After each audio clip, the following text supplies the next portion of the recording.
একটা সময় ভাত দিয়ে আমাদের নরসিংদীর মায়েরা যে ঝুরি বা সেউই পিঠা বানাতেন, সেই স্বাদটা কিন্তু অনেকের কাছেই এখন প্রায় ভুলে যাওয়ার মতো। তাই আজ সেই পিঠার সম্পূর্ণ রেসিপিটাই আমি আপনাদের সাথে শেয়ার করব। তবে শুধু ভাত দিয়ে নয়, আজ দেখাবো কিভাবে চালের গুঁড়া দিয়েও এই পিঠা খুব সহজেই তৈরি করা যায়।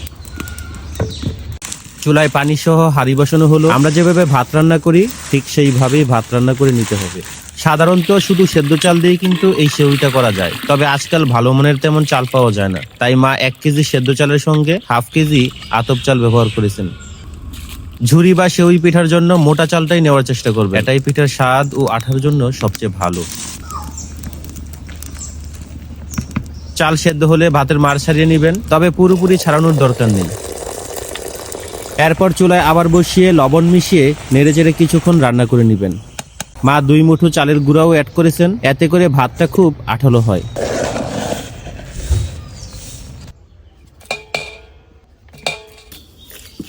এখন দেখাবো চালের গুঁড়া দিয়ে কিভাবে ঝুরি পিঠার কাইটা তৈরি করবেন। প্রথমে চালের গুঁড়াগুলো কড়াইতে নিয়ে টেলে নিতে হয়।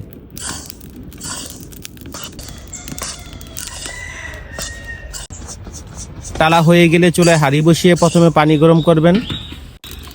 পানি ফুটে গেলে লবণ মিশিয়ে এরপর চালের গুঁড়া দিয়ে ঢাকনা দিয়ে ভাপ ওঠা পর্যন্ত রাখবেন।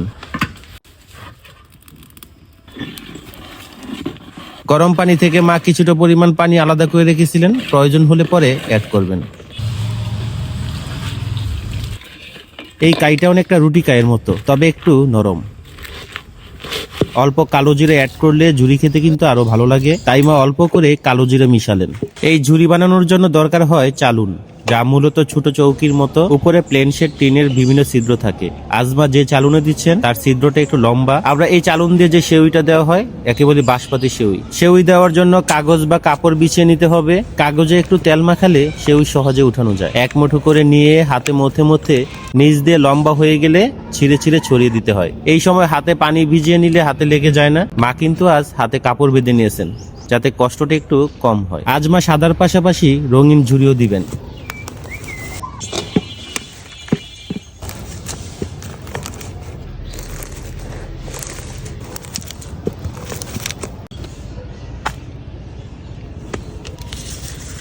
ঝুরি দেওয়া শেষ হলে রোদে শুকাতে দিবেন। যখন উপরের পিঠ শুকিয়ে যাবে একটা পাটকাঠি দিয়ে নেড়ে উল্টে দিতে হয়। আজ আমি শুধু ঝুরি দেওয়ার প্রসেসটা আপনাদের সাথে শেয়ার করলাম, কাল ভাজার প্রসেসটা অবশ্যই শেয়ার করব।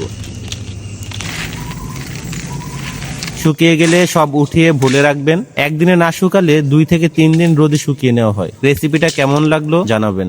ভালো লাগলে ভিডিওটা অবশ্যই শেয়ার করতে ভুলবেন না।